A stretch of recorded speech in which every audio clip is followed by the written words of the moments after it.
Hey everyone, welcome back. In this video, we are going to solve this question, that is palindrome. You can find this question in the practice section of Geeks for Geeks. Actually, this is a pretty easy question, but a bit tricky type question. So we are going to see how to solve this question. So if you are new to the channel, just hit the like and subscribe button, and do share this video, guys. Do share this video and subscribe as much as possible. So without further delay, let's start. So here the question is like this, that we have to check the number is palindrome or not. So first we know that first we will discuss what is palindrome number. Then we will see the approach, how we are going to solve this question, and then we will see the code, right? So when you see this question, it is actually pretty simple, but asked a lot of time, like in Joho, Samsung, Oracle, these type of company ask this question. So how are you going to solve this? So my approach, first let's discuss what is palindrome number. Suppose I have some number like 99, right?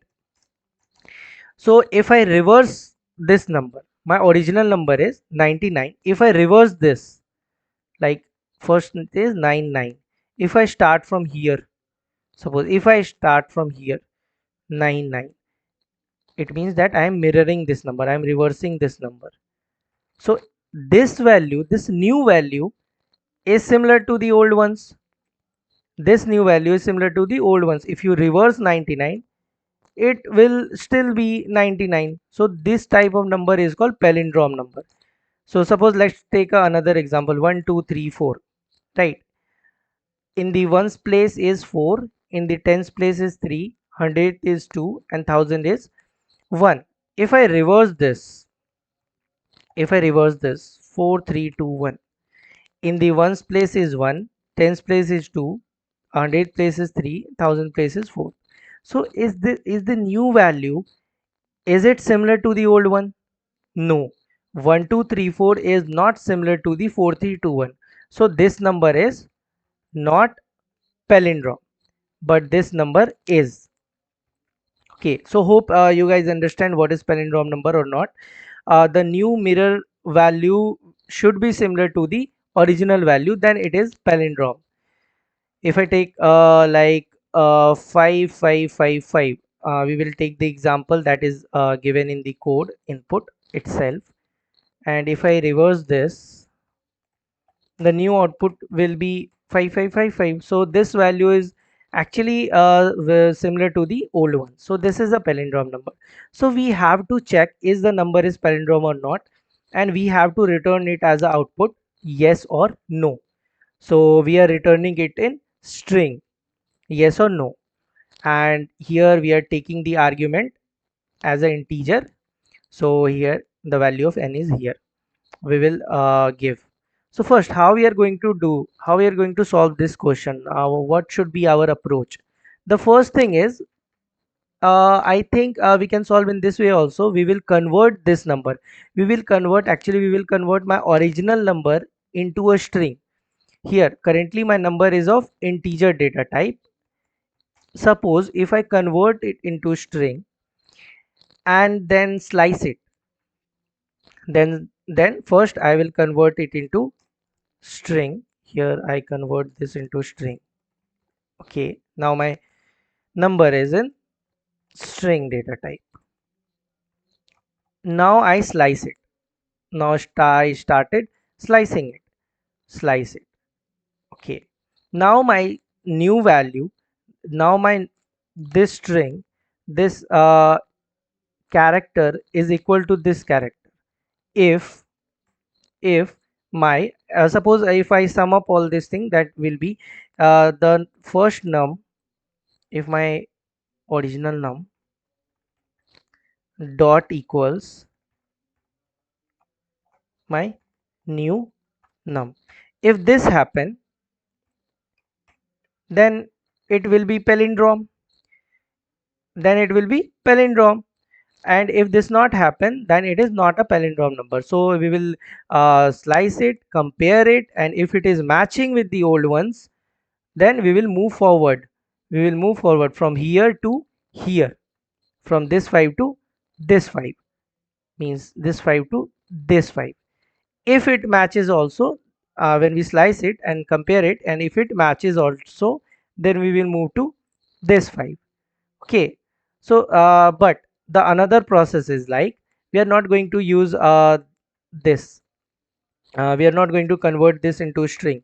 We will be keep as it is in integer itself, and we will what we are going to do is, we are going to break this into pieces, like break it into like this 5.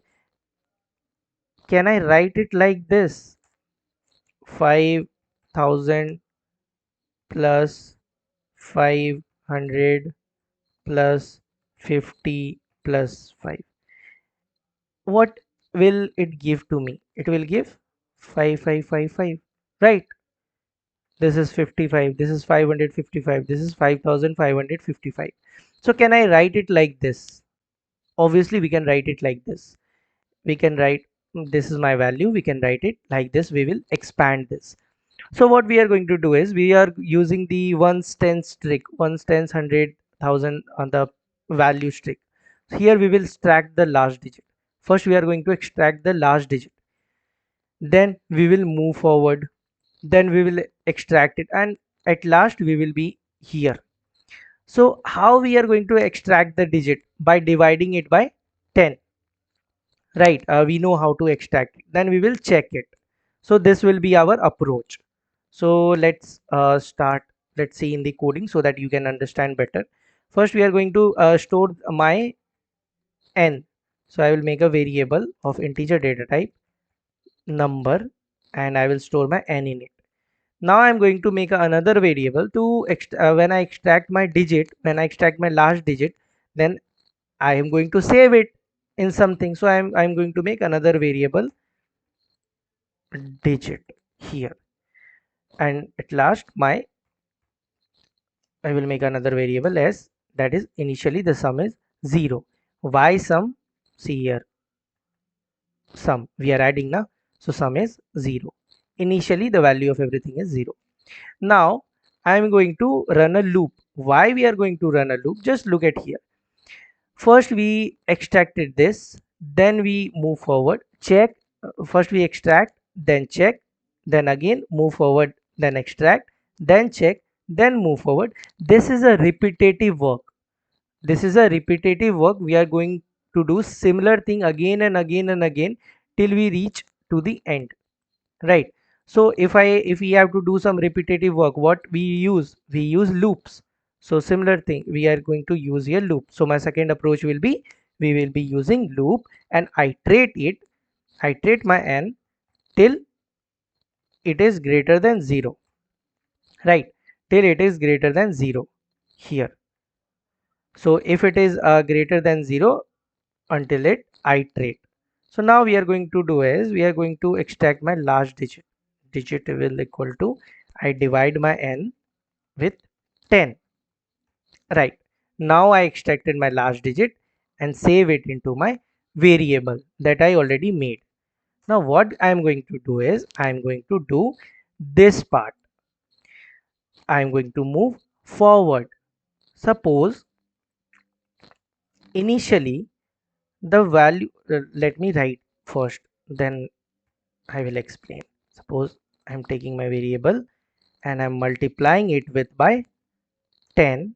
I'm adding it with my digit, right? Now what is the value I extracted here? I extracted my last digit, so I extracted already 5 here. Now here I move forward, I move forward.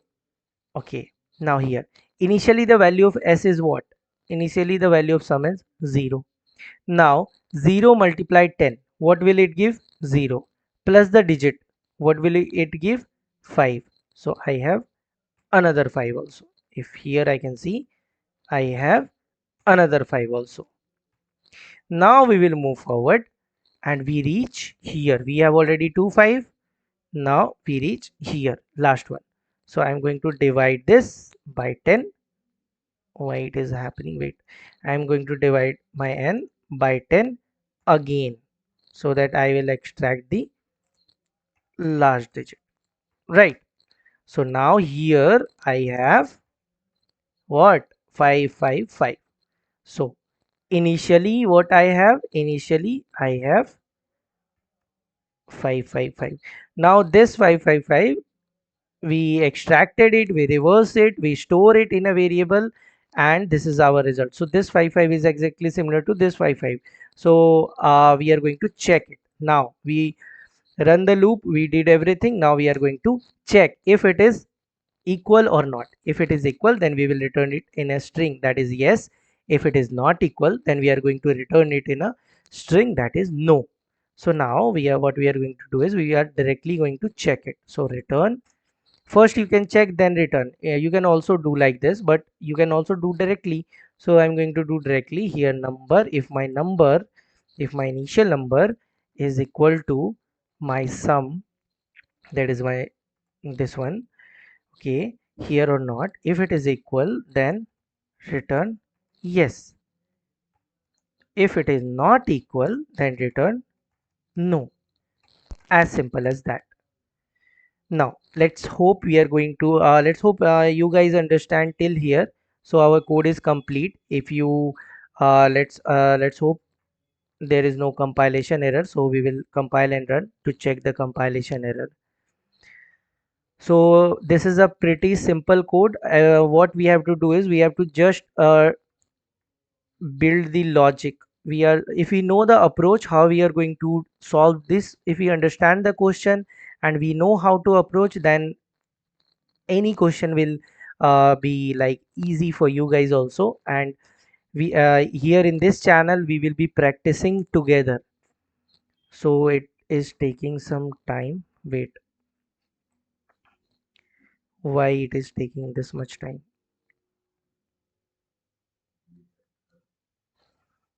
Let's click on compile again, compile and run.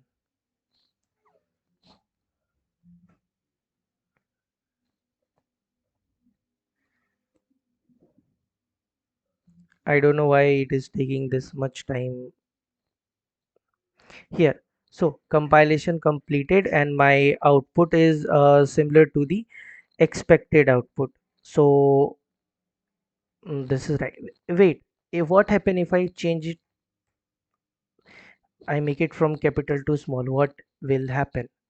So let's compile and run. See here, my output should be yes, but y should be capital. So it is checking, it is comparing the output to my output, like it is compare dot equals method, it is using this here also. So it will give you compilation error most probably. If I make this small y, it will give me compilation error. Actually this is taking longer time. If I run this again,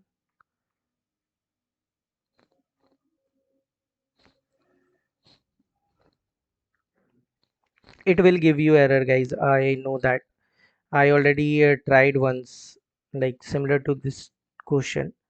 I already tried once. The Geeks for Geeks internal see here. If I zoom this, see here. Expected output should be capital Y and what I give small y. So here, if in question they mention capital Y, means whatever the output they mention, you should get that output. Otherwise, your code will give compilation error. The output difference will be there. So now see, now I'm going to submit the code from here.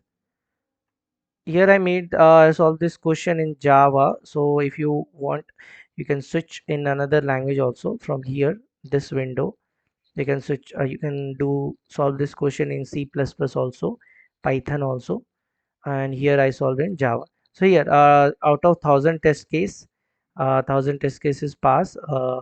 So I hope you understand this question. I hope you how to approach a question like this.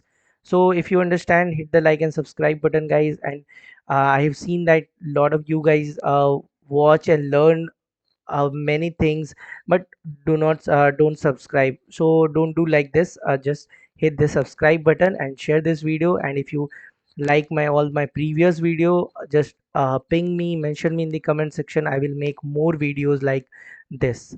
So we will be meeting in next video. Bye bye guys.